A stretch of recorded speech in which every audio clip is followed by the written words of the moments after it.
Hello, have and have nots fans. I'm Phoenix Tremaine, and I'm once again going to go ahead and review the show. I used to review the show when it first came on, and when I stopped watching the show around season 5 was the last season I watched. So they're on season 7.5. So I missed season 6, and the first half of season 7, and I'm only a little bit lost because I don't know who Oliver is.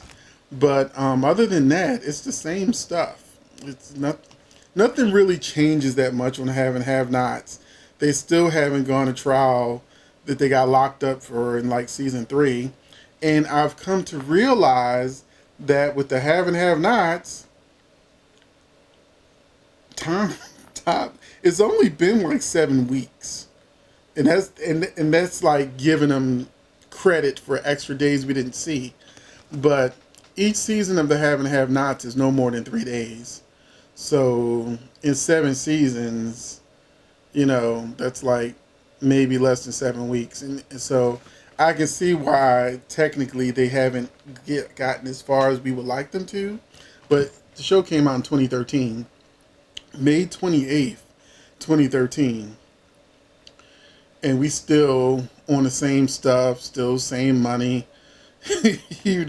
I'm surprised that Hannah's still not working at the mansion. I know she had quit way while I was still watching, but I'm like, time runs so slow for this show but it's crazy to think, but time just don't move in the have nots. So here we go. We start out with the two Stooges breaking all sorts of protocol and Catherine screaming. Seeing that, I was a firefighter and a paramedic, I'm looking at this scene like, what y'all doing? Why are y'all even moving him? They would have in real life, they would have the medics come to the jail. Second, clearly he was too heavy for either one of them to lift because they couldn't get up off the ground. And if he slit his wrist, then why are you pulling on his arms? You're just gonna make the blood come out more, and then he's just gonna bleed out. So I'm just sitting there as a retired paramedic going, "What y'all doing?" Because they would call 911, for something really really serious, and so we would have to go to the jail to pick up prisoners with a police officer and take that ride to the hospital, but they have an infirmary there too for something as minor as what he did. But and then there was so much blood. I mean, we finally see him. He's fine. But that's the have and have nots. Candace prepares to leave, and Benny's telling her no, you're not, and trying to convince her that the guy is her father. But of course, if Benny gets confirmation that that's her father and what he did to the mother to get Candace, Benny will probably be in jail for going after this guy. So of course Candace doesn't want to confirm. Landon and Oliver go back and forth. It's poorly acted. So thank you, have nots, for reminding me of why I left the first time. But a lot of times having have nots is so bad it's good. So I'm looking at this poorly acted scene like, yeah, this is it. Now I also reviewed Tyler Perry's Ruthless, Tyler Perry's Bra, and Tyler Perry's The Oval. Those are much better shows than some of the acting here. But there's just something about the have and have nots that keeps you hooked. Now, after season 5, I got unhooked, but now I'm back again because this is probably the final season. I saw the commercials that said we're still here, we're not going nowhere. But I also remember one of the actors saying, "Yes, we wrapped, show's over." And he was like, "We're on new things. Thank you for watching us all those years." So you got actors saying, "Yeah, it's the last season."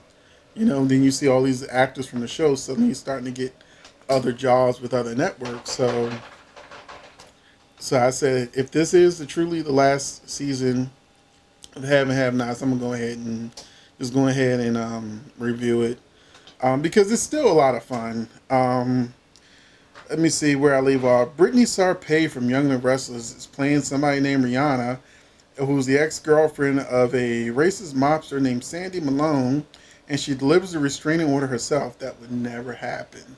Even if the police wouldn't want to come, she would get someone else. You can pay people to go and do like restraining orders and stuff like that.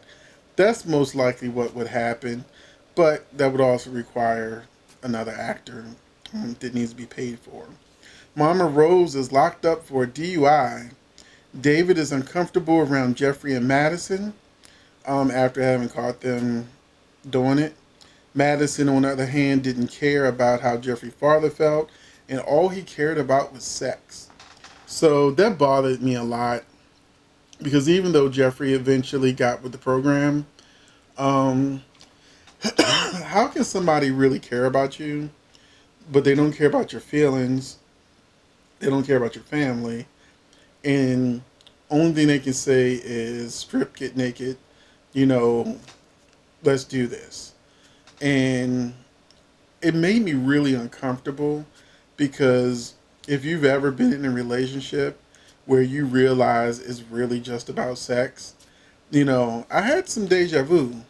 I had some deja vu from the past. Like, this is why I broke up with this one and this one because, you know, getting treated like, you're just a sex object. And like, no. No, I need more. I need more in a relationship than just sex.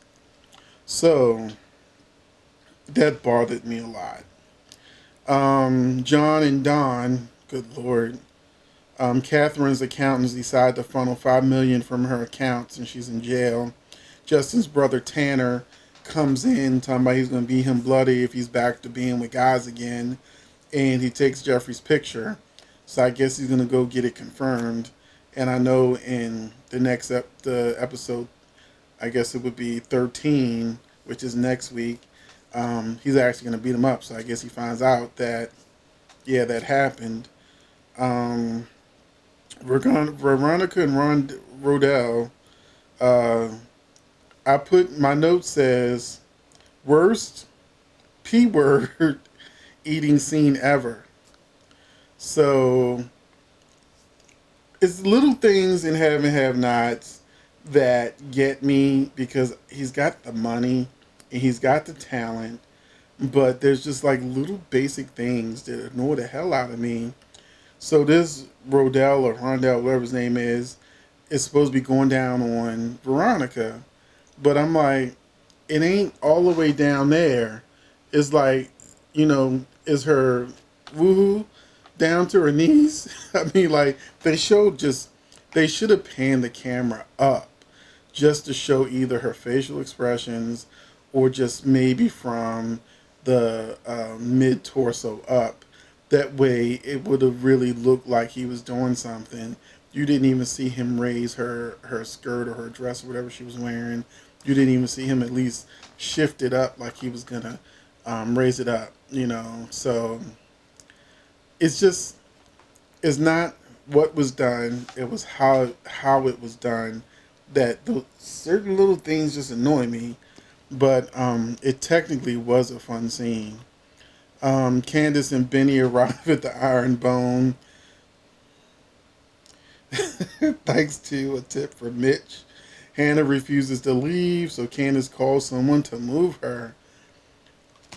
When I was reviewing the Haven't Have Nots before, I think if you've seen my old reviews, you know that I hate Hannah. And so she's so stubborn, and I hate characters that are going to put everybody in danger because they're bullheaded and they're just going to do what they're going to do. And I'm like, you listen to your son and listen to your daughter that you want answers, and you're coming to gangsters that if you give them information that they're not supposed to have, nobody may walk out that alive. So it's like, that's what annoys me about Hannah. The sheer audacity and stupidity of her sitting there in an environment where she could put her kids, who she's supposed to love, in danger because she's worrying about the money they got. What's she gonna do? Tell these people something so that they can forcefully take the money from them? It makes absolutely no sense.